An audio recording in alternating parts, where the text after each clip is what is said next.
of Iron. I'm Jon Andersen. Meet my co-hosts, Nick Best and Akim Williams. We're going to have some amazing guests on the show. Buckle up tight, because we're going to be talking about the shit you're not supposed to be talking about. We're going to be discussing anything and everything it takes to become a Legend of Iron. Legends of Iron is brought to you by MuscleMeds. MuscleMeds is the creator of Carnivore Pure Beef Protein Icing. Beef builds muscle, and Carnivore is the world's #1 selling beef protein. Welcome to another edition of Legends of Iron. I am Jon Andersen. With me almost my partners in crime, Nick Best and Akim Williams. Unfortunately, can't be here today, but Nick and I are going to hold it down. We have got a guy with us today. He's like one of the OGs of American Strongman. He's been there from the beginning, and I'm happy, and Nick is too, to call him a friend. Mr. Chad Coy, welcome to the show. What's up, my brother? Thanks, guys. It's an honor to be here. Well, it's friend and old man, since he's 2 days older than I am. This is true. I am the old man. So I get to call him old man all the time. It's all good. Well, brother, start off. I mean, you've been involved in Strongman in America about as long as anybody else. I mean, talk to us about, we actually had Willie Wessels on the show a while back. We're talking about kind of the beginning, and he was actually mentioning your name quite a lot in some of those early days stories. It was funny. Talk to us about how the whole thing kind of came about, because you got involved almost right away, correct? Well, it was actually 1994, if you remember Iron Mind magazine and Randy Strawson. And I contacted Randy trying to find a place. I wanted to find a contest to do. He's like, well, there was a place called Sugarloaf out in Pennsylvania, but it was like so far away. It's like, well, so we actually threw the first Central USA in 1994. So this last summer we threw the 21st Central USA. So we've done it we had a little hiatus after the divorce, but it's still around. And we threw that first show, and it was a bench press with an axle and a deadlift, and then we did a farmer's walk with 150-pound dumbbells out in the park. So with 23 guys. Well, the Central, I remember when I was first coming in to start snooping around Strongman, every time you heard the Central was like the fucking gnarly contest. That was that was kind of like if you were going to the Central, you were getting ready to fucking go to battle, It was. We always tried to make sure it was a challenge. Good shows. And actually, Nick came to the Central in 2005. Yeah. It's kind of bounced around. We've had it at a park, at the gym, in the gym parking lot, in a church parking lot. But when Nick came, it was actually downtown Kokomo. Yeah, that was fun. That was good times. Oh, nice. Nice. Yeah, that was nice. So we got to start it off. Eat at Chad's house. Go ahead. Oh, keep going, Nick. Keep going. I want to hear. We got to eat at Chad's house. That was pretty cool. Got to hang out with him for a little while. He gave us the whole rundown in that basement underneath. Dylan was like 4 or 5. Dylan was like 4. Because it was like he got to hang out. Him and Reese, two little blonde towheads running around Kokomo downtown like they owned the place. It was hilarious. Yeah, it was good times because I brought Dylan with me. It's funny you say that, Nick, because you kind of had a very similar experience with Chaz as I did, because I came into the scene, and initially I got a little backlash from some of the guys, but at very first, I think Chad and I met at a nationals. The first time we met, I think, was 2003 nationals, and then we ended up going on the international contest together. You kind of scooped me up and kind of started showing me the ropes, and became right at that point became kind of like a mentor to me almost immediately in the sport. Sounds like you did a lot of same stuff with you too, huh, Nick?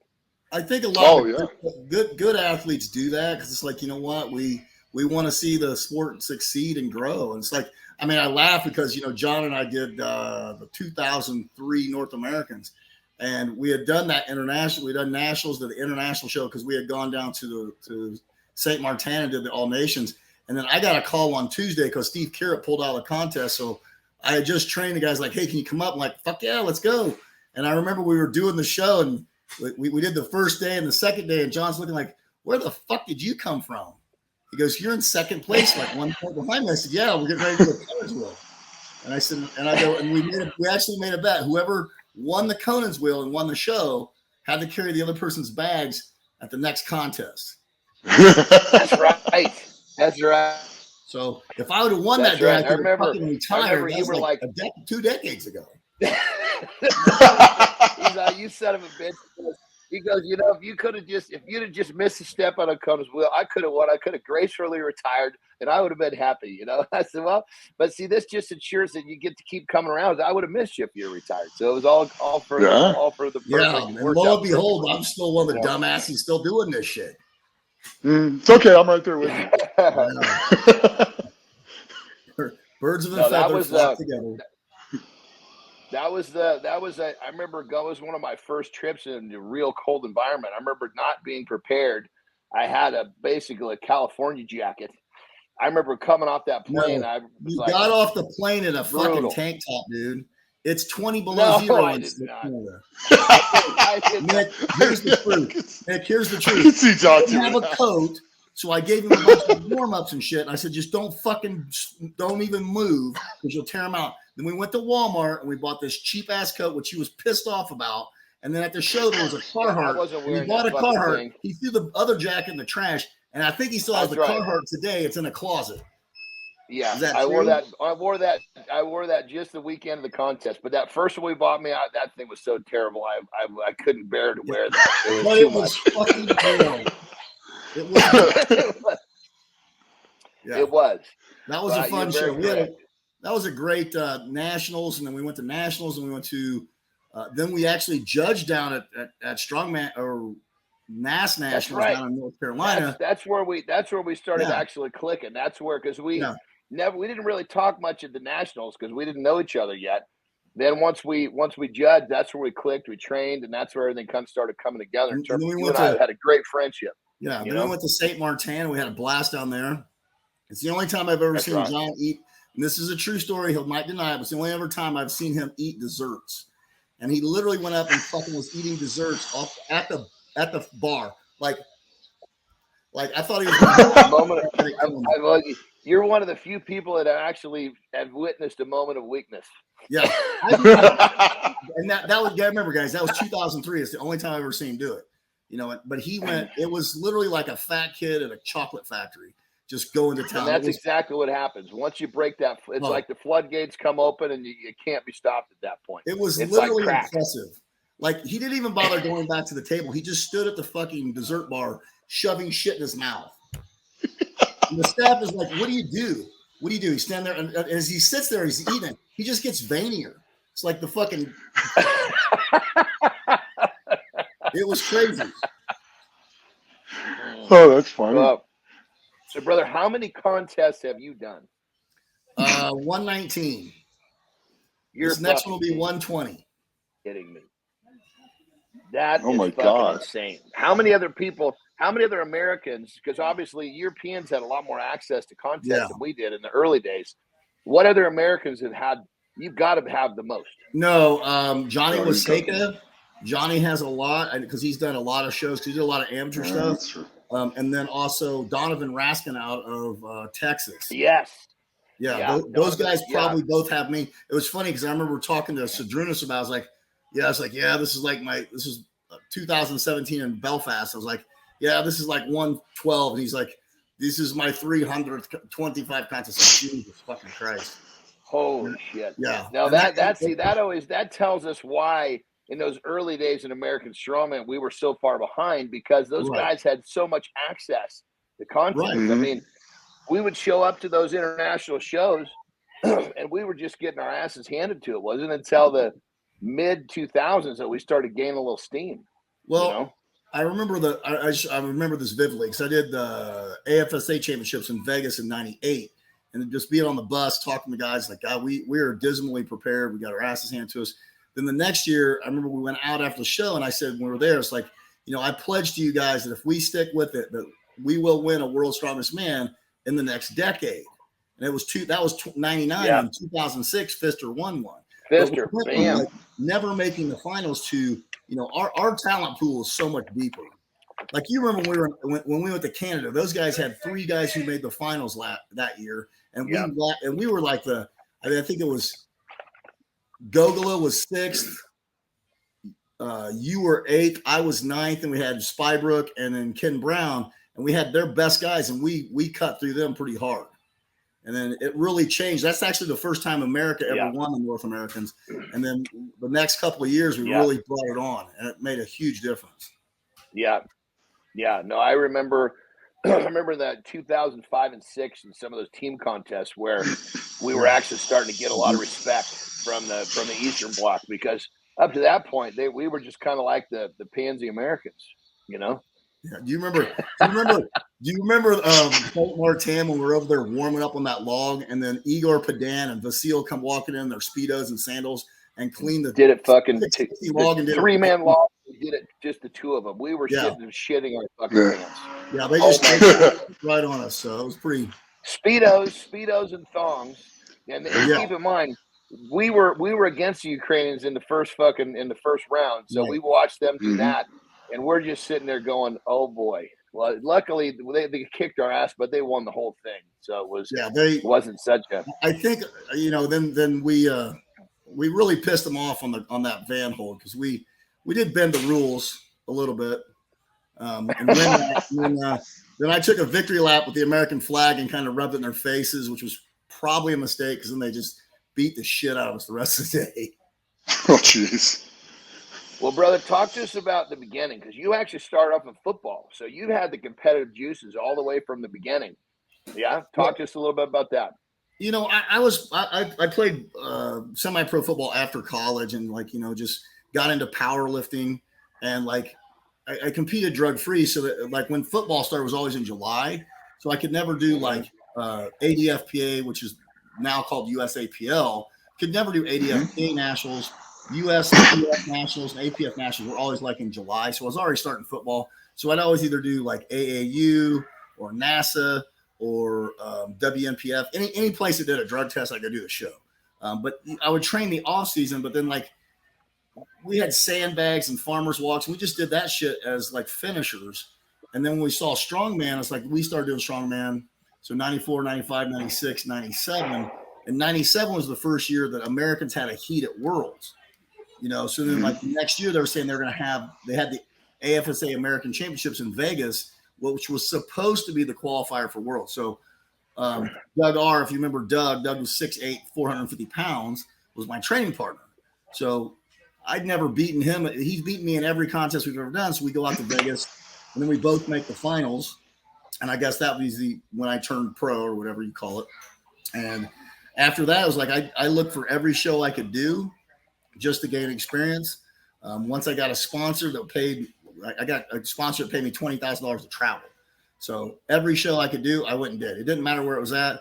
I traveled the globe to go train with the best guys.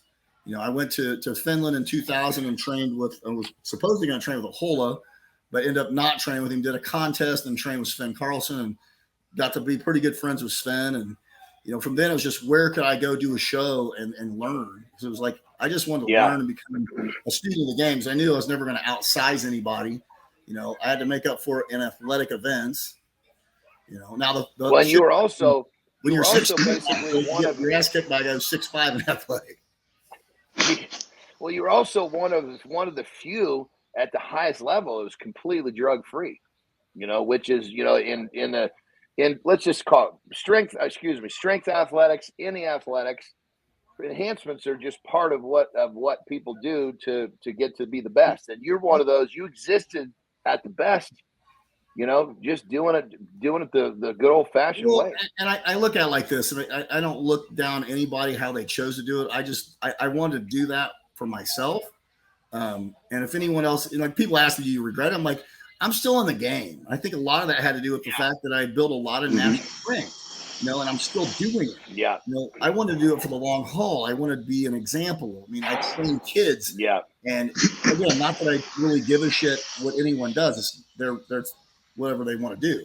That's just a choice I made. And I didn't care who I was competing against. You know what? I don't give a shit how much juice you shove in your ass. If you're fucking, if you're snaggle push, you're not going to become Mufasa. Yeah. I mean, and you got to put in Right. You got to put in the work. You got to do the recovery. You got to do the diet. You got to do everything. It's one piece of the puzzle. But again, I always had a lot of respect for you, brother, because you were one of the few that was holding it down on that side of the fence, and you were at the top of the world, man. You were competing with the best of the best, and you were one of the few. Let's just admit it, John. I was a second-tier athlete. I did okay in a few events, and I was somewhat entertaining. And chicks dig my ass. Great. But you were in international play. Yeah. Yeah, that's pretty. I mean, fuck, man. You know how many athletes of all different types that have tried to make the international play, pulling out all the stops, never made it. And you can't discount that, brother. You need to give yourself some credit. I did it the way I wanted to do it. And I'm very happy about that. I think the longevity in the sport, because a lot of people look, I've had a lot of conversation with a lot of guys. The more shit you take doesn't make you better. I mean, you got to build strength. You've got to build a foundation. And too many guys turn to drugs to enhance their performance. And what ends up happening, they just fall apart faster. Build the strength. So and I'm sorry. And again, take it for what it is. I'm sorry, guys. I can't compete the rest of the year because my wife and I are going to have a baby this year. So I can't compete. Like, fucking bullshit. Fucking bullshit. Yeah. You know what? You can still train. You can still nut up and go to the gym and train. Build your strength. If you got to go off, I get it. But you know what? Whatever. But don't sit here and make some fucking bullshit excuse. Just say, look, guys, I'm taking so much shit. That's why I'm where I'm at. Great. So you want? I'm going to shut up now before I put my foot in my mouth. Well, I already know who you're talking about. So. But the bottom line everyone knows who I'm talking about. Huh? I mean, the bottom line. Everyone knows what I'm talking about, and I'm sorry, they won't win another. No. He won't win another World's Strongest Man. Damn. Take that to the bank. Well, okay. Right out of Chad Corey's mouth. Well, either way, the bottom line is if a person goes about their journey properly, they're going to have some longevity. That's what it comes down to. Yeah. Oh, no, for sure. You look at the guys. Whatever the equation is, if they do it the right way, they're going to have some longevity. It's not about guys that have been training for 30 plus years. That's the foundation. It doesn't make a difference what you're taking or what you're not taking. If you don't have that foundation, you don't have what it takes. I think too many people get so sucked up into, I want to make it today. It's like, I always tell my athletes, like, look, when should I go on? I said, have you learned everything you can? I mean, I've been training for 42 years. I go to conferences 4 or 5 times a year. I get a cert every year. I sit at the feet of people who are better than me and learn. I got this summer, at the Shaw Classic, I'm sitting there with Mark Philippi and Joe Ken. It's just like, I'm picking their brains, man. I want to learn. I want to pick up something new. What if you learn something new? It's like, I just feel like. I think they're picking your brain too there, Chad. Well, again, I think good coaches do that. Nick, I came out with you and I picked up shit. It's like we train together, we learn stuff from each other. It's like, I never thought of that, I had Ed Conian last year. It's like I paid him. It was $2,000 having him in flights and hotel and food and all that shit. And you know what I got out of it? We're deadlifting, and he said sternum up, and it literally snapped in my head, and I got it. Like I always say, chest up, get that chin up. He said sternum up, and as soon as he said that, I was like, and it made sense. Like, oh, that was worth $2,000. Light bulb clicked. The light bulb went off. It's like sitting in algebra class and finally understanding how the shit works. I still don't know that. I hate it. And it's those little things like that make the biggest differences, especially over time.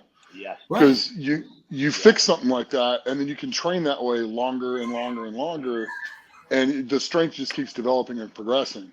Well, biggest mistake I see guys making is they work out more than they work out at a higher rate, a more frequency rate than their connective tissue can heal. Right. So it's not their muscle will be healed before the workout, but their tendons and ligaments won't be healed, and it just gets stronger so much faster. That's where you see most of the mistakes and injuries come from. And so more and faster is not necessarily better. Right. So exactly. To what you're saying. Or you get the guys that want to explore the more harsher compounds, that end their career a lot faster. It's like, So I don't know. John, did you do, did you go with Shannon Hartnett when we did the, down in Aruba? Were you there? I can't remember. No, I was actually up in that World Muscle. Oh, that's Power right. You were World up Muscle in Canada. I just remember going there, and Magnus was the judge, and we went and trained, and he was watching my deadlift, and he changed one thing with my foot placement, and I pulled like a 30-pound PR. So it wasn't just like that. I got stronger. He just tweaked something, and it was better. Yeah. So he just made you a more efficient deadlifter. Yeah. And it's like, I love watching, like whenever I got to compete with Magnus, he's just a student of the game. He walks over, like we had field stones once. He plays with the stones, and I'm like sitting there watching him. Like, why are you watching Magnus? Because I'm gonna pick it up exactly the way he does. Because he's gonna be faster than everyone else. So you pick that stuff up, and you learn one little thing here, one little thing there. That's what makes longevity. I think that helps with longevity, but I think makes you successful. Mm-hmm. Yeah, I mean, you always watch people. Always watch what everyone else is doing, because that's where you learn from. I mean, you see what they get right, what they get wrong, and it makes a massive difference. And then you're looking like when we were at Brian's place back during his birthday. Like, we're out there training. Like, he picked up 2 or 3 things there. Yeah. You know? Yeah. So. Yeah, that was. And that's that was it. I mean, when you love what you're doing, you're constantly learning, because the more you learn, the more you love it. It's like this positive vortex that never stops. You know, anybody that thinks they don't have something to learn, they're clearly missing how this whole thing works. I look forward to, like, even when I coach as a master coach for Parisi, when I go do a certification, young coaches see things differently than I see them, because they've got young eyes. I've got old eyes. So invariably, whenever I coach, I learn something from my own athletes and then from my own coaches that I'm coaching. So I think it's important that we always keep that open mind and continue to learn. I mean, speaking of your Parisi, forgive me for interrupting you, brother. You went through a little challenge with that not too long ago. Tell us about how the whole thing. What, it got flooded? What happened? My God, yeah. Quite an ordeal. We had we had a flood in the summer of 2021. And, we survived 2020 through the pandemic. And then 2021 in June, we had 8 foot of water in our building. So it flooded out. We were out of our building for 12 weeks, so we had to, we had to kind of battle back. That was kind of a rough summer. It's a couple of rough couple of years there. So. So I survived that, and I got COVID. The tougher the conditions, the tougher you're going to become. That's the way you've always been. You put yourself in fast moving water, you're going to learn how to swim a little bit better. That's the way you've always been. My daughter works for Rolls Royce, and they do like spirit animals, and she goes, "Dad, you know what I've realized? You're like a fucking cockroach." I go, "Damn, I'm like a cockroach." She goes, "Nothing can kill you." And you would just keep marching forward and keep working, because she's just like, you're the hardest working dude I've ever met. I'm like, well, thanks, honey. I try to make an example. And brother, that leads me to the next thing, brother. You've had a lot of success. You've been in the game a long time. So I would love for you to share some of the things that you feel have been your keys to success. Honestly, consistency. That's the number one key for anyone. Everyone wants the magic secrets. Be consistent. I started training in 1980. I've missed 23 workouts since 1980. That's 23 in 42 years. Just the fact that you know that is a pretty fucking interesting fact. Well, I mean, I'm kind of into that way. It was like, like we were at the Shaw Classic. Hell, I had COVID this year, and I trained through it. I didn't know I had COVID till I got home. When I got tested, I just thought I had a head cold. So I'm fucking eating Sudafed and NyQuil. That's right. You were gonna. That's right. We texted right when you got home. You were gonna reach out to me, and then we never connected. It's because you holy shit, you had COVID. You told me you weren't feeling well, but I didn't know you got COVID. Well, it depends on what year. 2021, I got COVID and lost 27 pounds in 9 days. This summer, I got sick. I thought I just had a head cold, and I didn't realize I had COVID till I was back. I was sick for like 3 weeks, so I finally went and got tested. It was like, you got COVID. I'm like, well, fuck, I've already been through it for the last 2.5 weeks, so whatever. I mean, I'm already done. That's right. Oh shit. Yeah. So consistency. I think what most people don't realize is because you are. Go ahead, John. Please. I was saying consistency. I mean, you're like the fucking poster child of consistency. No question about that. Yeah. And I think anybody that knows you. Again, I think it comes down to everyone looks at what's the magical things, like consistency. Don't miss workouts. Don't miss meals. Don't skimp on sleep. Don't skimp on water. You know, do the things you need to recover. You know? Yeah. So I think Agreed.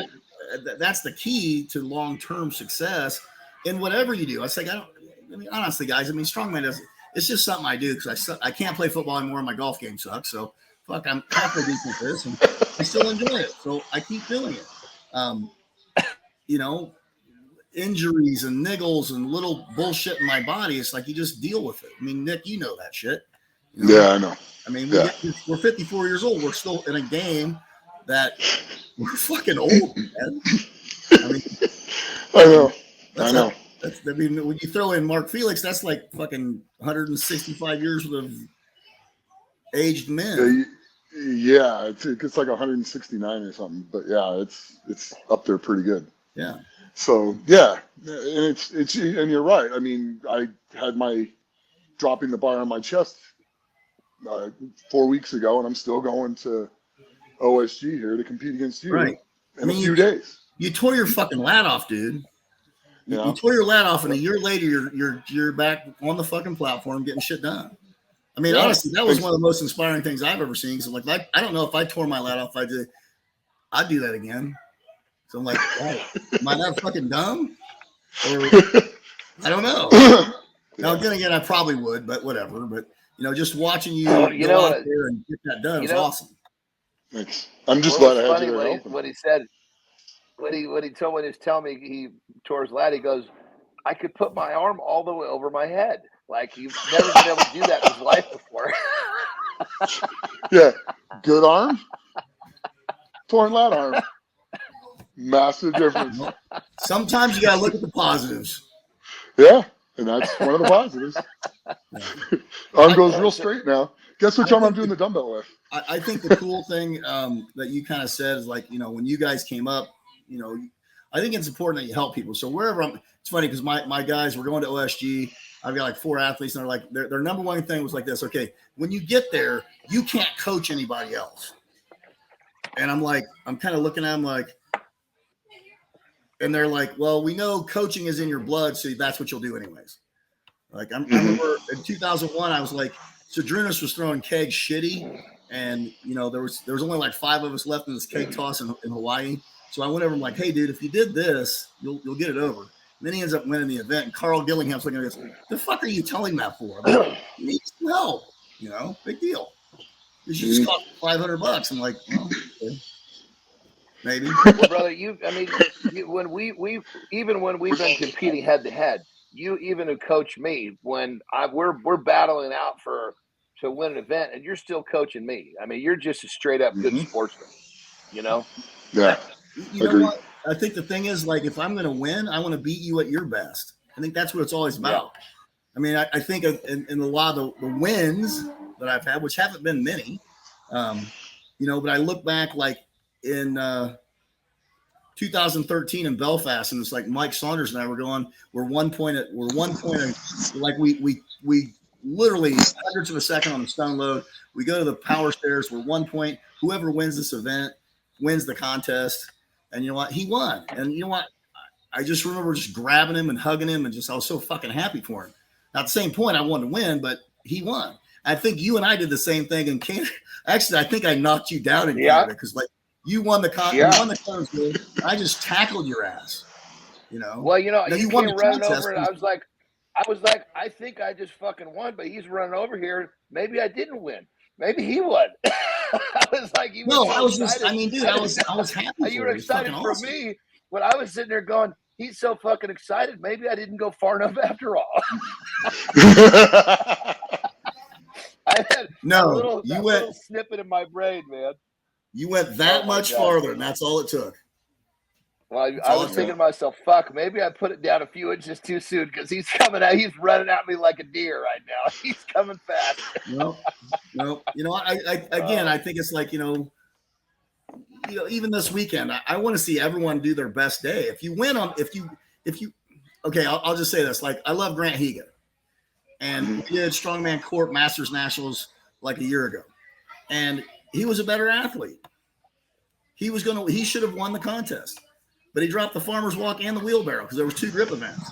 I didn't. I won. It's still a W, but I would say this. I told Grant that day, you were the better athlete today. I just came, you fumbled and I scored. I mean, that's all it was. I didn't really win, but I'll take the W. But I would rather have won on him on his best day than him making a couple of mistakes. Brother, I got to tell you, I don't know anybody that's ever spent some time with you get to know who you. I don't know how they could not just fucking love you just like Nick and I do, because you are like the most fucking pure sportsman, caring, fucking cool motherfucking cat. And I got to say, brother, talking today on this podcast, it's like it just fucking makes me realize how lucky I am to have you as a friend. Yeah, I'm lucky to have both you guys as friends. I've got a small group of friends, but I hold them all. I cherish them all. That's why we actually got to get better. We got to get back together. I haven't seen you in a while, so I get to see Nick in a couple of days. Yeah, we do. But that's why I say New Year's. New Year's. Yeah, John, come to Vegas for New Year's.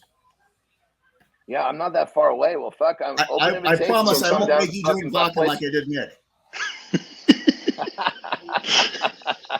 Well, I'm out of the drinking part. I can't. I'm not going to do that anymore. But it is what it is. It is what it is. So your consistency, obviously, no questions. You got to do what you got to do. What other things have you done along the way that other people can learn from? Obviously, you're just like consistency, but there's other things I know that you do that people might not know unless they get a chance to hear you talk in depth about it. Chiropractic. I mean, Dr. Todd kind of developed his stick on my body, so I've gotten adjusted by Todd. I mean, I'll drive 6 hours to get adjusted. I mean, I just got adjusted probably last weekend. We were at the Swiss conference. I think that's big. I do a lot of massage, acupuncture. I've got an ice bath. We've got sauna, infrared. I mean, everything that you can do to make you recover. I mean, you've got enhanced recovery. One of my degrees is in nutrition, so I've always been into nutrition, supplementation. But a year ago, it's like I looked and I'm like, you know what? I've known Nathan Payton for a long time, and I finally just contacted him. Like, look, I'm just gonna whatever it takes. I'm just gonna pay for it, and I'm gonna go on with Nathan. And he revamped my nutrition, changed a few things. I lost 10 pounds of inflammation immediately, gained the weight back. I will come into this contest. This is the biggest I've ever been in my life, at the highest lean body mass of my life. How much you weigh? How much you weigh? 270-ish, give or take some. That's pretty good. Because so it's like 280. You were like 255. Back in the day, you were like 255. 255, 260. I think 2003 is the heaviest I competed at a nationals. It was 262. When we used to go up to Canada, and I weighed like 265, and then you ate at that buffet de Continental, and I'd come home at like 275, but I was fat as shit. So, and the thing is, like now it's crazy, is I think I'm leaner at 54 than I was at 44. You know what it is, brother? We get the old man skin. It's like our skin gets thinner. I know exactly what you mean. I look more gnarly now at 50. No, you definitely look more gnarly now. Especially when you keep playing with those veins like that. Yeah, that's crazy how you do watch that. This. Look at my veins, guys. Look at my veins. Well, it's crazy what we do to entertain ourselves, Exactly. All right, brother. So 120 contests. You have seen some fucking crazy feats of strength in person. Talk to us about a couple that come to mind. Phil Pfister. I remember we did a show in it was Ohio, I think. He had lapped. It was the heaviest stone run at the time. It was like a 440. He lapped it and almost fell over. So he's holding his lap. He puts his hand down like a kickstand and then pushes himself back up and loads the stone. I think that was impressive. Chad Smith in the Dominican in 2001. No one runs a car faster. That was like an 1,100 pound car. Yeah. I don't know if he could. He's so fucking fast with the car on his back. I don't know if he could have ran it that fast without the car on his back. but he smoked it. Like Sven Carlson was a world at the time, and he beat Sven Carlson by like 20 seconds. That was incredible. Yeah, that dude right there, he was kind of some untapped potential, wasn't he? Because he was kind of one of those flashes in the pan. If he had stayed around, man, he had. I mean, for a big dude, he could run like a deer. Yeah, I mean, you look at Whit Baskin holding that car for 2 minutes and 12 seconds. That was insane. Again, no matter how he did it, it's still an insane feat. He did get his ass beat by Laszlo Fekete in the next event, and Laszlo was old and slow, and he couldn't win. But he's still known as the guy who held the car the longest than anybody. So there's a few strength there. I don't know. I mean, I saw Nicholas Camby when he did that fucking axle, weighing 231. What was it, like 418? That shit was impressive. Yeah, he just popped that right over. I don't know. I mean, I've seen so many crazy things. It's hard to put a pinpoint on what's the craziest. I mean, all right, honestly, top three craziest fucking strongman you've ever encountered. Top three craziest strongman? Just crazy motherfuckers. Let's have some fun. Brian Schoenfeld. Okay. Brian Schoenfeld, craziest motherfucker there is. And he was my training partner for years. Oh, he was fun. Tell us why. No. For those that don't know Scooney, tell everybody about Scooney. Okay. The backstory. Look, we were throwing the Central USA. I traveled a lot. I was in Gold's Gym in Maryville, Indiana, and I saw Bob Brooks, who became the strength coach at Valparaiso University. We were good friends.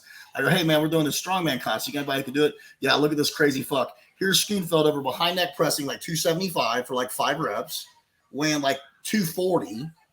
I'm like, so I invite him down. He comes, does the show. I don't think he made the finals. And he's like, he's going to go to nationals, which was AFSA in Vegas, and that would have been 99. I'm like, well, you can go. It's just it's a big international show. It's like, come down, we'll train. It's like, if you get your ass kicked, it's no big deal. It's your first nationals. That really pissed him off. So he came out real hot and ended up getting second. And then he decided, I'm going to World's Strongest Man. So he was I was 242. He was 248. The next time I saw him was at my birthday. He was 265. I saw him about 3 months later. He's like 290. And then in Hawaii, he's 308. And at nationals, he's like 320. So I was like, wow. And so he's just we would come down and train. And it's like, we're going. It's like he just keeps picking up steam. Like, how the fuck is this going? Yeah, Chad, I'm drinking heavyweight gainer 900. I'm like, yeah, and I'm fucking an idiot too. He would come down, and we had a training hall on the north side of Kokomo, and we trained there in the winter. It was an old meat packing plant. So it was actually colder inside the meat packing plant than it was outside. So we took the tire out. We're flipping tires on the hood side of Kokomo. So needless to say, Scooney's very colorful language. And he's like, he brings a gun out on the top of the car. If someone stops, I'm just going to shoot him. Like, Jesus fuck. But he's just a nut, and he just did crazy shit.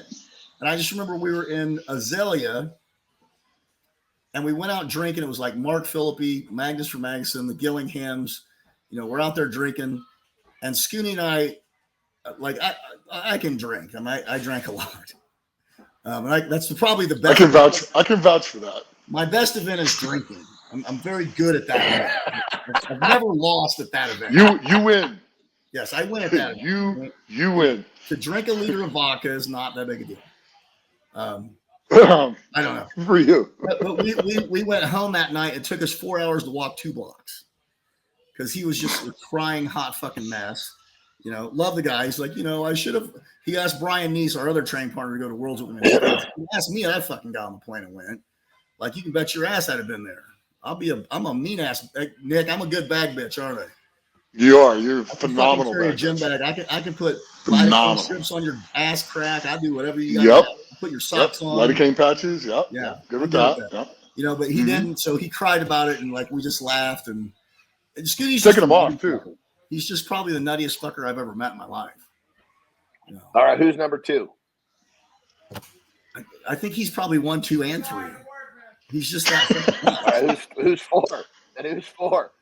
That's nuts. I mean, I just think everyone else is somewhat normal. I mean, I don't think anyone's that fucking Compared to him. crazy. Scooney's it's just Scooney, man. That's all I can say. There's Schoenfeld and there's like they broke the mold and there's no one else that's crazy. Johnny Perry was crazy. There's some crazy ass stories about that guy. We won't really put those out on the internet. That's not good, But there's a lot. I mean, there's a lot. I mean, the Malaysian story. That's wow. If that happened to me, I probably wouldn't share that with anyone. So, well, we like to be entertaining, but at the same time, we also want to make sure that this show can play. So we'll let the listeners, the viewers, kind of read between the lines. Again, and I know I think Nick is one Jesse of those was that's a very character. happy when we keep it like that. Yes, Jesse was a character. Yeah, I think Jesse was a character. I think the funniest thing is when he shaved the J in your back. That was fucking funny. Yeah, God. Yeah, we used to room together all the time. Yeah. And of course we get hey, there. Nick, will you shave my back? Nick, will you shave my back? Oh, God. Jesse shaves his back and leaves a fucking J in the middle of his back. That shit is epic, man. That was I will say this. Jesse had the best practical joke. He could fuck with anyone. He used to fuck with Carrot so bad. Carrot would literally Oh my God. Oh yeah. Like literally cry. Yeah, he'd have Carrot so wound up and so twisted up. By the time the contest came, he wasn't thinking anything about it. He was just holding water or something. Yeah. Yes, exactly. Go back to crazy Fortmeyer. That's another guy. Yeah. Travis just has a freak switch. Like he can just flip it. Yeah. And it's just like, Yeah, it's Travis Lane. Those guys. Yeah, he goes through Travis Lane. And I will say back to a feat of strength, when he pulled that goddamn car in South Carolina. Oh my God, that was incredible. Nobody could do that. Not even close. Nobody even cracked it off the ground, and he knocked it out for reps. I literally shit my right? pants. No, not figuratively, literally shit my pants pulling that thing. And I was pulling like 850 for a triple from a trap bar about that same height. And it didn't move. And he came up. Hell, I don't even think he had a deadlift suit on. And he cranked it for reps. That was everybody else was suited up. We were wrapped up. We were covered in equipment. This fucking guy puts a belt on, goes out there, flips the switch, and fucking knocks it out for reps. Yeah, unbelievable. That was a very impressive thing to see. Yeah, Travis had the ability to still has the ability to put his head in a place where his body will break before his will. Yes, 100%. His body will give before his will. And that's Well, that's the trouble he's having now is that he's still got that mind. He's got the mind that will break his body. He's trying to balance that out because he's not 25 anymore. And he's got to remember now he's in his 40s. It's a little different game. You can still do it. You just sometimes you got to be a little smarter. Now you said feats of strength, and I was thinking back to 2006 in Tulsa, and John, I think you were there. Sedrunas on that medley. Yeah. Okay, I can honestly say, like having seen a lot of very large offensive running downhill at me. I remember I was sitting, and I was the first one to finish it in a really good time because that was strongman. She had to carry a farmer's walk and a duck walk implement, and that was strongman because I was moving. And I think I had the best time, and I'm sitting there. I was like, "Well, Sedrunas is going to go. He's going to destroy this." And the guy goes, "How fast?" I go, "He's going to do it." I think I did it like something like 24 seconds or some shit like that. I'm like, Sedrunas was going to do it in like 16. And I think he did it in like 14. It was like incredible. And I just remember him picking these up, and it just reminded me of like a pulling guard, and like your tight end blocks down, you're stepping up the hole, and you're like, look at that shit, and go, oh fuck, this is. And that was incredible. Sedrunas was one of the most incredible. That contest was one of the. I only beat Sedrunas on one event in my whole career. In that contest, I beat him on the squat. That was the only time. Hey, I beat him in a medley once. Yeah. In Hawaii. One fucking event. Out of probably 60 events, I beat him one fucking time. Like, I've caught him in a few events a few times, but you're always excited when you catch Sedrunas or Brian or Marius or anybody when you can beat those guys at one or two events in a heat. You're extremely happy. Hey, look at this guy. Yes. Akim. What's going on? What's going on, guys? Right on, man. I love it. How are you, brother? A surprise. I like it. I figured, I had a little bit of time to drop in and getting on the action. Well, Akim, getting ready for the Olympia. With Chad Coy, he's one of our old time. Go ahead. You see the cheekbones is showing a little bit more now. Yeah. Yeah. Oh yeah. Yeah. Well, Chad, he's prepping for the Olympia, so he's nice. He's final approach for Olympia. So yeah, he's that's why he's full blown in prep. But anyway, catching up, we've been Chad Coy's one of Nick and one of our buddies from Strong. We've been rapping, having fun about old times and talking about crazy feats of strength and craziest people and all sorts of shit. So anyway, you're caught up on the whole show now, brother. Well, it'll be awesome. Now, John, are you going to be at the Olympia? I am. Yeah. All right. Well, Nick and I are going to be there too. Oh, cool, man. Let's go, cool. baby. Fucking A. We'll connect for sure, brother. It's been way too long. When was the last time you and I were actually in person? That was at the Olympia in 2013. Wow. Was it really? Wow. Yes. That's the last time we actually saw each other. Yeah. Oh my God. Wow. Yeah. We went out. Remember? That's ASM, right? Hey, Terry, go get me another plate of food. Terry, I need more meat. I was like, get up. You asked me to get it yourself, fucker. Jesus, man. But your wife's like, okay, honey, I'll go get it. And I remember looking at Kim. She goes, don't fucking look at me. I ain't getting you anything. I remember that. I was divorced a year later, so go figure, whatever. Because what was so funny because basically you got up early and got coffee and brought it to Kim, and Terry did the same thing for me. And so we were at breakfast and we were talking about that. And it was you and Terry and Kim and myself, the way that we were positioned. It was pretty funny. Well, somebody's got to take care of your dumb ass. And somebody has to. I remember I had to do it in a lot of shows. Brother, you've been taking care of me from the beginning, man. Literally, that's one of the things. That's one of the reasons. That's one of the things I love you. You've always taken care of me. Always. My coaches or my athletes now usually call me that. Somewhere they always calling me dad. Like I'm not your father, okay? You give that wisdom and you do dad stuff. So I'm pretty much their gym dad. So there you go. Yeah, the gym poppy. Yeah, or they call me Pawpaw. That's bullshit. Pawpaw.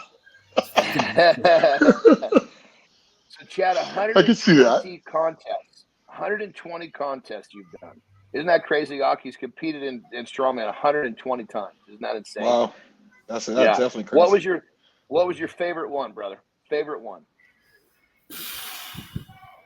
Honestly, 2014 Masters America's Strongest Man, because Van came out. It was a great group of guys. Van came out, and I hadn't competed against Van. Van had just gone through. His daughter had leukemia, and he fought back, and he came, and it was just a great fight. That we went back and forth, and I won, but it was just good hanging out with him. And then the next year it was 2015, and it was an Indy, and I had gone through my divorce. He had a good year of training, so it was kind of like a flip flop. So then we just hung out together, and honestly got to do a lot of stuff with Van. Probably my favorite time was 2016 was Nationals. And my mom had died about a week before the contest. So, we'd done all that stuff and had the funeral. And if you guys never had probably didn't get a chance to meet my mom, but my mom's pretty rough. She was a tool and die maker, worked in a tool and die shop and started in 1963. So she was the only woman in there with like 30 guys. So my mom could cuss for the best. Wow. My mom, and I say this, and when I'll write it down, you'll see me put DBAC, and I never really shared it until recently. And it's like I came off the football field and I was crying. It's the first time I played tackle. I was 10 years old, playing against a bunch of 12-year-olds. I came off and I'm like tears in my eyes, and my mom's like, "What's wrong with you?" I go, and I'm like, she goes, "Don't be a cunt. Get in the car." So all I can think of now is like, hardcore, brother. Whenever I start to think about being a pussy, I'm like, okay, what would my mom say? So that show, we went down to Nationals, and I didn't want to be there, man. I mean, I just laid my mom to rest. It's like I didn't want to be there, but it's like I had to go because that's what her expectation would be. And like Van was there, and Van was my friend. And, you know, we ended up both, I mean, that year Glenn brought 2 guys to the world. So we ended up going. So I got to spend a whole weekend with Van and Jenny and Van's mom, and Mary came with us. And that was probably my fondest memory of Strongman, was just that fellowship, you know, the times that you got to spend with the guys. I mean, that's what I like. The contest is irrelevant. It's just like, hell, I love just a training day. Like we went out and Nick's, and he had just done the meet. We're out there training. And I was like, that to me, that was fun. That's where the fun's at. You know, football game's great, but I was a practice guy, so I got to practice. I get to hit like 3-4 times a week. You got to light people up. But when you go train, that's what it's about. It's just training and just having that time with your friends and fellowship and the relationships. I mean, that's what I take away from Strongman. It's like people like my best friends are from this sport. I mean, if shit went south today, there's 10 guys that get called. I know they have my back, and they're all from this. And I think that's what Strongman has brought to me, is just a extended brotherhood of guys that we all do the same thing. We all love the same thing. And, you know, we're supportive of each other. I mean, Nick didn't have someone, he didn't have his normal hand. Like, dude, I'll fucking come out. He goes, really? Hell yeah, I'll come out. I'd love to. That would be awesome. It'd be just an honor just to be there, you know, and just that was really special. You know, it just becomes that was really cool, man. You do that for your friends, you know. I mean, well, and Chad also sent me, when I got second in his contest by a point and just missed turning pro. Chad's the one like, hey, you just need more experience. Go to Van's contest next month and go do that one. It's also a pro qualifier. He goes, but go there, you'll get some experience. Bam. I went there and won. I won the show. There you go. So got my pro card. Like that. So Chad's been looking after people from the jump. Like I said, that's why I love him. Yep. You know, I think that's really what I think. If people ask, like, what drives you? It's like, honestly, for me, it's always about making a difference. You know, whether it's like I train kids, so I think we can make a big difference there. But when you train people, it's just about making a difference in their lives and making their lives better. And I think there's nothing better than strength training to really change the self-esteem or confidence of a child and or an adult. Oh, and I'm telling you, brother, that I so subscribe. I mean, that was me. I was the little engine who couldn't, and it was the weight room that actually turned me around and actually showed me that I could. You know, right? And that's so true. It's really cool that you're a part of helping that process with so many of the youth too, you know? Yeah. I mean, that's like, I opened the gym and I've had jobs and I've made good money, but like when I first started coaching, I'm like, oh my God, I've actually found my calling in life is to actually train children. Yeah. And, you know, we train a lot of kids. I mean, today we've probably ran 250 people through the gym. Wow. You know, I've got a great staff. I mean, I'm looking out right now. I got 14 kids out lifting weights right now. You know, that's great. Cool. And you see just the difference in their self-esteem, and that's really what it's about. That's beautiful. So, absolutely beautiful. No, absolutely. I love it. Yeah, and the fulfillment of when you love what you're doing, you're getting paid, but you love what you're doing. You're not really working. You know, right? Now, I would like to make more money, of course, but you know, I've made really good money. And I wouldn't change making a couple of $100,000 a year for what I'm doing today, because I'm more wealthy today than I've ever been when I have more money. Because I know what's going on. I know what's making a difference. And you know what? I'm financially well off enough to where I can do what I want. But if I won the lottery today, I wouldn't change a goddamn thing. I'd still do what I'm doing. There we go. Yeah, you're doing what you love. That's what matters. On that note, I got to take a quick piss. I know I peed right before we fucking started, but I've almost finished that bottle. And it's not empty enough to pee in, so I'm going to have to turn around and take a piss. I'll be for a second. John, we would expect no less. I'm here. Yes, all the viewers, that is John. He hasn't changed one bit, man. No. Oh, he's going to the bush. I mean, I love it. Now, I know Nick knows the story, but Akim, do you know the story of when he gets on a plane? No. Okay, never fucking fly with John. But if you do, go to the bathroom first. Yes, then don't ever go again. He will doctor the bathroom. Oh shit! And you just think that through. DNA everywhere. Yes. How does he do it? I could never do it, man. I don't know. I think it's amazing that he could just do it that fast. Let's ask him. Same with his hotel room. Hey, John. John, What's up? when you get on a plane and go to the bathroom, how do you get that done so quick? Are you talking about when you follow me in the bathroom and you step all over my unborn children? Is that what you're talking about? I was warned to not do that, so I've never done that. Okay. But I was warned that. You know, the best one, Jeff Dolan was the best one ever. He ruined me one time. He ruined me one time, and he was like, "That is it. I'm never doing this again." And on the way home, he comes back and he sits in the group. I'm like, Jeff, how do you feel knowing you just trampled all of my unborn children? And he just looks at me and just like with disgust. Oh God.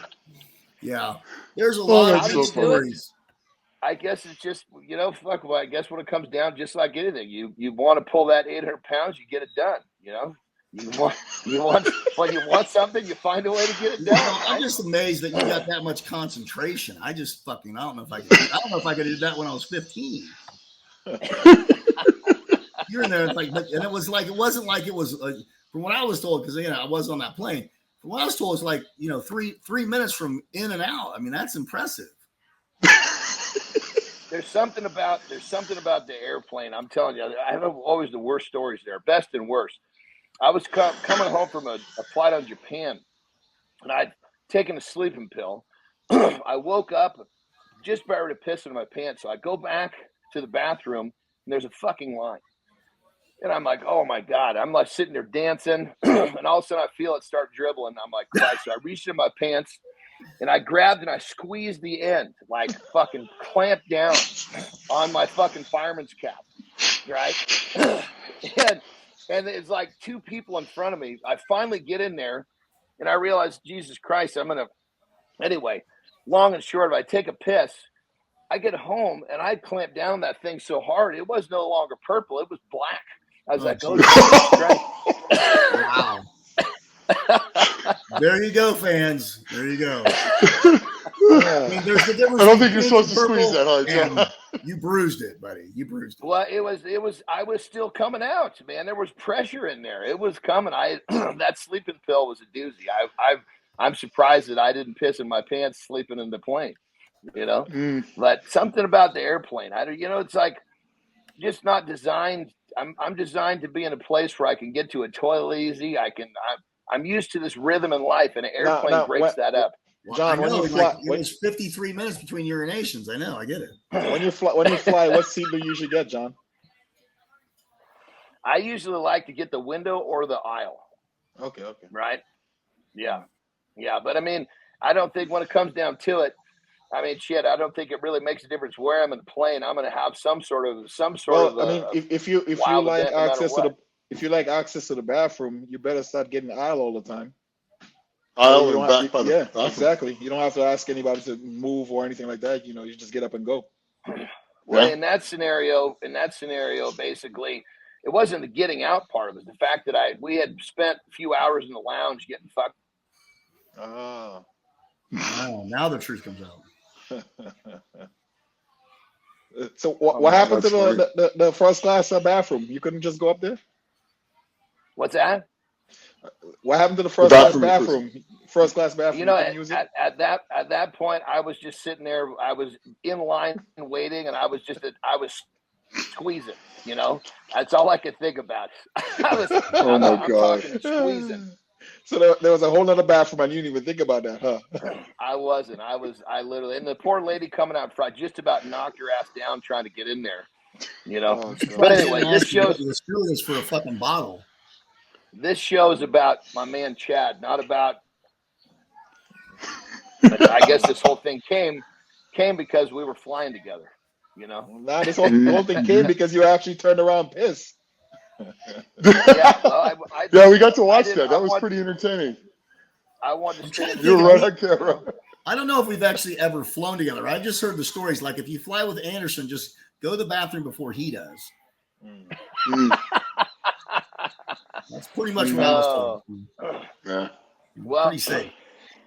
Well, now let's jump into some good questions here, brother. So the one thing that I want to know, you've had such a you said you've been training 42 years. You've only missed 23 workouts. You've really, you've gotten the job done, brother.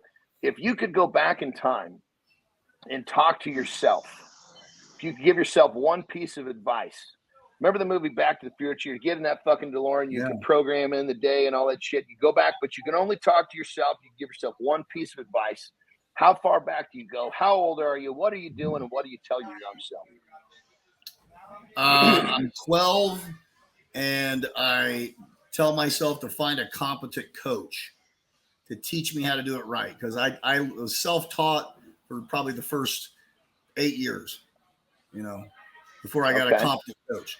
That would be probably the number one thing. You hire, or don't buy the Encyclopedia of Bodybuilding, because it's not a very good book to make you a good athlete. Oh God. I mean, we all grew up. I think I we've was all a read Marvel that fan, one, but you know what? Yeah, several times. It's not the book to learn how to become a better athlete. I love it. Okay, love it. Right on, brother. Well, we've had you on here for an hour. I know that you had to carve out time for this. I know you got 14 kids behind you training, and we really appreciate you coming on, brother. I have a killer staff. I've cleared this time for as long as you need me, man. Oh, well, you're the man, brother. I appreciate you. This is your show, man. I'm here for your entertainment. Shit. What's the funniest thing you've ever seen? What's that, Nick? What's the funniest thing you've ever seen in a strongman contest? Because you've had to see some of the most funniest stuff, like John in the bathroom, for instance. What's the funniest thing you've ever seen? John in the bathroom. The funniest shit I've seen at strongman.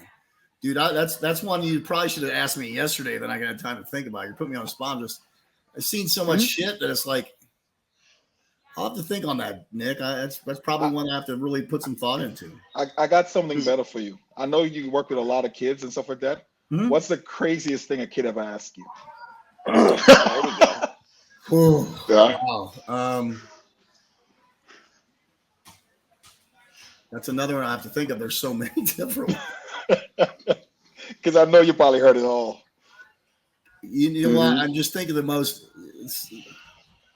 Let me think It's on not that. crazy, just outrageous. Like something like you're like, what the hell? These are good questions because it's pretty rare that Chad doesn't have something to say. You're absolutely correct. I know. Think about this because that's a sign of a good question. I'm trying to think of like the craziest question. It's something one of the kids has said to me. Because I remember when I used to be an undergrad counselor at a university, and I also did after school program, and some of the stuff those kids would ask me, man, it's insane. Okay, I got one for you. That's probably the best one I can think of off the top of my head. Okay, so I'm driving. I've got 3 kids in the car. They're one's my son and 2 of his teammates. So we're driving down the road, and the kid goes, "Hey, coach, I got a serious question." I'm like, they're in the back of the car. I'm sitting there driving. I'm like, all I can think of is fuck. I don't know what this is going to be, but okay, I'm going to do my best to answer. So, all right, coach, what's the difference between boobies and titties? Okay. I'm like, all right. So, hey, Shelton, does your grandma have I said, the difference between boobies and titties, guys, your grandma has boobies and the hot chick has titties. So I said, do you want to see your grandma's boobies? He goes, oh, fuck no. So no. One of the kids goes, and he's like, Rayshawn goes, I guess, he goes, hey, I got a question. So do black girls make chocolate milk? Oh, shit. So I'm fucking sitting there like, I just answered this question. Like, fuck. Okay, travel baseball team. So I'm like, no, guys, all mammals make white milk. Okay, all right. So that's the end. I'm like, Jesus Christ, please don't. I'm like, all right, guys, let's listen to some music. I put this one. 2 days later, we're in a tournament. All the parents are there. So the moms collect me up. It's like, so we heard you've been talking to the boys. I'm like, okay. I coach all these kids. I talk to boys all the time. Well, I heard they ask you the difference between titties and boobies. And I go, yeah, well, what exactly did you say? I said, well, titties are the ones you want to look at. Boobies are what your grandma has. I'm like, ladies, how can you argue? Half of you got fake tits. That's why you got them. And that's what I said. And they're like, so kind of shut them down. So that's probably the most fucked up thing. As far as fucked up shit I've seen in strongman, I don't know. There's like just stuff that you can actually say out loud, I guess. Exactly. That's the thing. Like, there's a lot of stuff you can't say out loud. I mean, yeah. No, Oh, yeah. We understand. I could tell you some Johnny Perry stories that would just like knock your socks off. But those are those chronicles of strongman that no one really needs to know unless you were around that time. Right. So, I think Terry Holland's breaking the chair at World's Strongest Man in the meeting room, and I think it was 16 when we were in Botswana. That was hilarious because it was like one of the wood chairs that have like the spring on it, and he sits down on it and just snaps and collapses underneath him. That was hilarious. I will say this: the very first Arnold Classic, Kaz and Terry came to Indy because they wanted to borrow some equipment of Brian and I. So we had a car deadlift. So like they want to do the car. They're going to do an S10 deadlift, and they're sitting there telling us, you need to put a wheel well in the front of the truck. I was like, that won't work. No one will pick it up. You don't understand. These are the strongest guys in the world. So I don't give a fuck what the strongest guys in the world are. It's called physics, bro. Physics. And it's not going to work. So we get there, and it's also a front handle deadlift. So we get to the show. No one can pull it. Okay. So this goes off. No one can pull it. No one can pull it. So we end up having to put the bar on the floor. Okay. So I'll tell a couple of those, that first year's stories. So we're going through the line, and you remember Mark was there, and Mark Henry. So we're going through, we're setting the line up, and it's Brian Neese and I are the spotter loaders. We're the alternates, and we're setting up this. So we end up doing the train wheel deadlifts on the floor. They only pull up like 80. So they're all warming up, and all the guys are in line, and Mark walks up to the front of the line, and he goes, and he walks up, and he's like, I'm going next. I go, no, dude, that's the back of the line. He goes, I'm Mark Henry. I go, Mark, I know exactly who you are. He goes, well, I'm going next. I go, that's the end of the line. Go to the end of the line. He goes, he just stands there and looks at me. I'm Mark Henry. I said, Mark, I heard you the first time. I heard you the second time. I know who you are, and that's the end of the line. He goes, I'm Mark fucking Henry. I go, I don't give a fuck who you are. There's the end of the line. Go to the end of the fucking line and wait your turn just like everybody else. That's Sven Carlson. That's Hugo Girard. I went through the list. I'm like, go to the end of the line. He walks back. He's so pissed. So Mad Dog, his strength coach, comes walking and goes, man, you disrespected Mark. I go, I didn't disrespect Mark at all. I said, he disrespected every other athlete in that line. He can stand in the back of the fucking line like everyone else.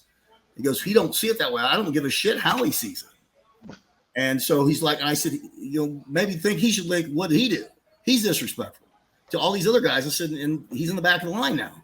So he came up, he's just mean mugging me the whole time. So I'm like, finally he's like, Mad Dog talked to him. He goes, you're right. I was disrespectful. I wasn't trying to be disrespectful. I was just getting back in line. So then that's the deadlift. And later at the night show, they had, how they had the frame up the ramp. So we're sitting there waiting. And you remember Brad Gillingham sitting there. So we're on the very backside of the platform. And they'd had the bench press. They had the bench press earlier that day. So he's sitting there, and I'm sitting beside him. And his chair, the one of his legs of the chair goes off the backside. He starts to fall. Oh. So I reach up and grab him. He's 355. I'm 255. So what happens? You both go through the backside of the awning, and I fall. And this is the upright of the bench, and I clear it just like that. And I landed on the bench, and I swear to God, I thought I broke my back because I fell like 5 feet. He falls on the ground, and I think that's where he actually detached his bicep. And then later, he does that event and tears his bicep off. But I mean, that's not a funny story, but it is kind of funny now because I've taken a lot of shots in football. That was the hardest hit I ever took in my life. And I missed that upright of that bench by about 3 inches because my lat, it came straight through my arm over here, and I missed it. So I was like, I count my lucky stars. That'd have been yeah. Yeah. Oh, that'd have been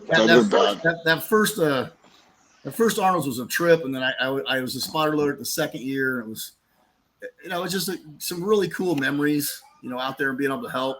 So I think back about that one, and I think about the first Shaw Classic in the garage, and then the second one, and then this last summer. Just, I've kind of been part of the history of the sport for a while. So, so brother, I introduced you as like the OG of American Strongman. You've been in from the beginning. You're one of the like the start. You're one of the ones that like the original crew that got the momentum going. It's funny because Clint Darden does a video, the top 10 things don't know about Chad Clay. He said I swam all the implements over from Europe, which I thought was funny. And at one time I converted all of Thor's family tree to Christianity. So it's I guess that kind of stuff. It's a lot of bullshit, but it's funny to listen to. So. Well, brother, it's been fucking absolute pleasure to have you on the show. I'm myself personally, I am proud to call you a friend, man. You've been a bright shining star in my life. You guys are inspirations because you know what? I think the cool thing is we can all inspire people in our ways. And John, you've got a great site, and Nick does awesome stuff. And Akim, I just met you, so I get to see you at the Olympia. So I'm wishing you all the luck. Thank you so much, man. Appreciate it. We'll get a high five, and I'm a big yeah. Let me tell you, game kind of guy. Let me tell you something about when you meet Ak for the first time. I mean, he looks like a big dude, but once he takes his shirt off, and you see how round his muscles are, and how bitty his waist is, how big his thighs are.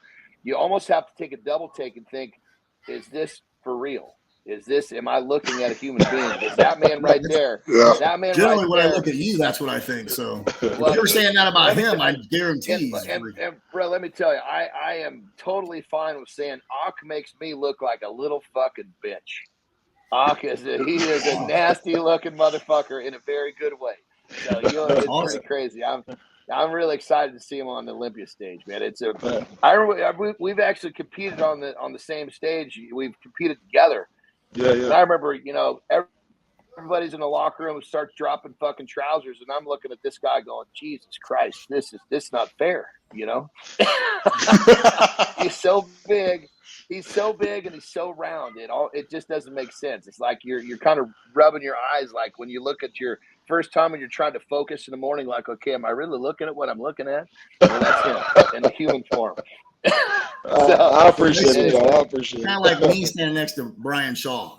Like, yeah, the proportions. Like, wait a minute, is this really going on here?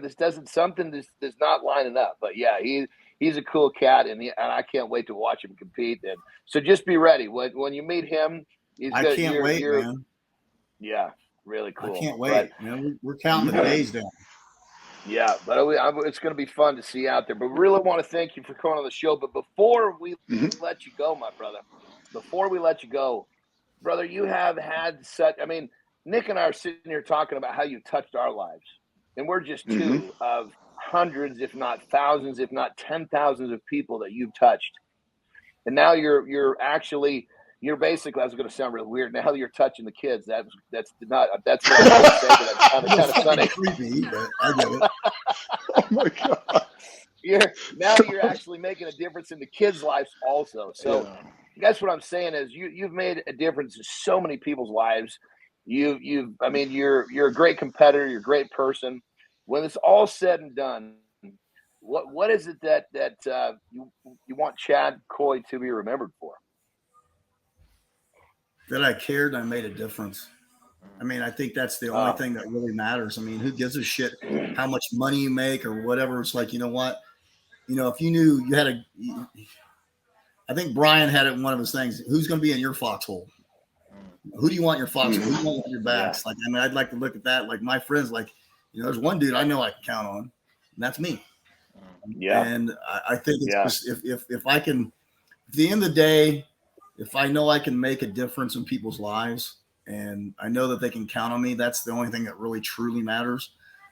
God gave me a very few talents, and I want to use them to the best of my ability to glorify him, but to don't waste the gift. And I think my gift is figuring out what makes people tick and helping them achieve their dream. So I've got a lot of brother. cool I have to agree with that.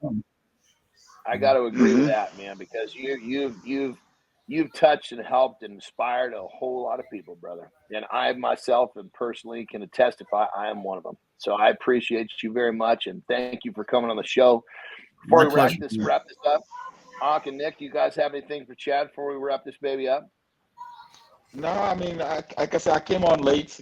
Just happy to meet you, and from what I've heard so far, the fact that you help a lot of kids out, that's just a testament to your greatness and everything like that. So I really appreciate meeting you, and look forward to seeing you in Las Vegas. We're seeing Vegas, man. Yeah, yeah. And I just want to say thanks for coming on, and I love you to death, and I will see you in a few days. I know, bro. It's going to be a good time. It's gonna be a dance. Hey, Pick guys, up stuff I want you to hear it here. I told Nick when we were in Colorado, I was beating him in the Viking press. I'm just telling you now, I'm bringing it. I'm bringing all 270 pounds. Woo! Let's go, baby. Let's go. I love it. That's why we do the contest. I know he's going to kick my ass in the farmer's walk and the yoke and the deadlift, but fuck it. I'm going to take that press to town, bitch. There we go, baby. There we go. I love it. Right. I love it.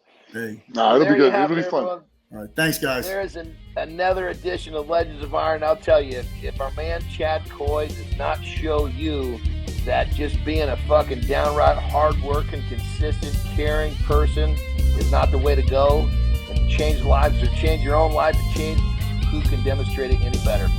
So thank you for listening. Thank you for watching. We will see you next time. Thanks again, everyone. Thanks, guys. Legends of Iron is brought to you by MuscleMeds. It's time to stop around. You want to build some muscle? You want to build some serious muscle? Well, guess what? Beef builds muscle. RTD, carnivore, ready to drink, lactose free, tastes great. You want to build some muscle? You better start eating some beef. Beef up with carnivore RTD. 40 grams of protein, 0 fat, 0 sugar, 0 lactose. What the are you waiting for? Get yours today.